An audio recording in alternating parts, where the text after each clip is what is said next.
Unfortunately, hindi ko ituturo sa'yo kung anong ina-expect mo. Pero you can really read your prospect's mind, hindi nga lang literal. Alam na napakaraming professional and sales expert kung ano ang tinutukoy ko at kung paano ito gawin. Actually, sa kanila ko rin ito natutunan. Para mas madali mong maunawaan, may ikukwento ako sa iyo about sa isang car sales company. Years ago, merong isang car dealer company ang nakaimbento ng isang dirty trick kung paano nila mapapataas ang sales nila at ang main target nila ay mga couples o yung mga mag-asawa. Every time na may papasok sa store nila na mag-asawa, may lalapit na dealer at ipapakita sa kanila ang iba't ibang model ng sasakyan at pagkatapos noon, dito na papasok ang dirty trick nila. Iimbitahin ng dealer ang mag-asawa sa isang guest room kung saan bibigyan nila ng free drink ang couple, sabay kakausapin sila ng konti ng dealer at bigla itong magpapaalam may gagawin saglit. Aalis ang dealer at maya-maya ay mag-uusap na ang mag-asawa sa kung ano ang nagustuhan nila at ayaw nila sa mga nakita nilang sasakyan. Ang hindi alam ng mag-asawa ay sa loob ng guest room may mga nakatagong microphone at camera.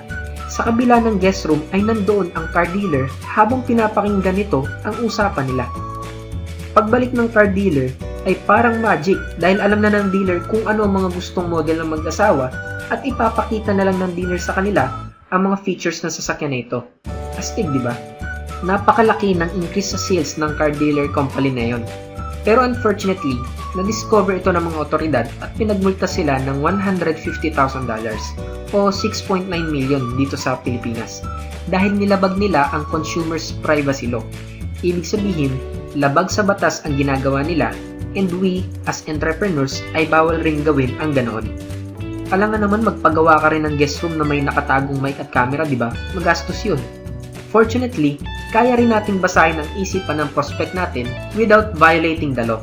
And this is simply by asking the right questions.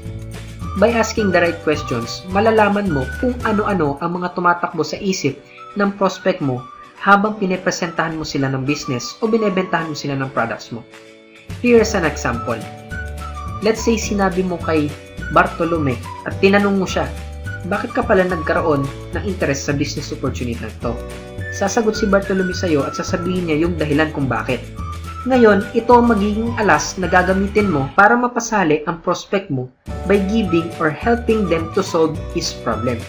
Kulang ang sweldo niya para sa lumalaki niyang pamilya. Congratulations! Kaya mo na magbasa ng isipan ng prospects mo. Kailangan mo nga lang muna magtanong ng mga tamang tanong. May mga katanungan ka ba? You can post your questions on the comment section below. Also, don't forget to join our Facebook community for more powerful training like this. I will also give you a special gift na siguradong makatutulong sa'yo para magkaroon ng success sa business mo kapag naging part ka na ng aming community. So go ahead and click the button below now to join our community for absolutely free.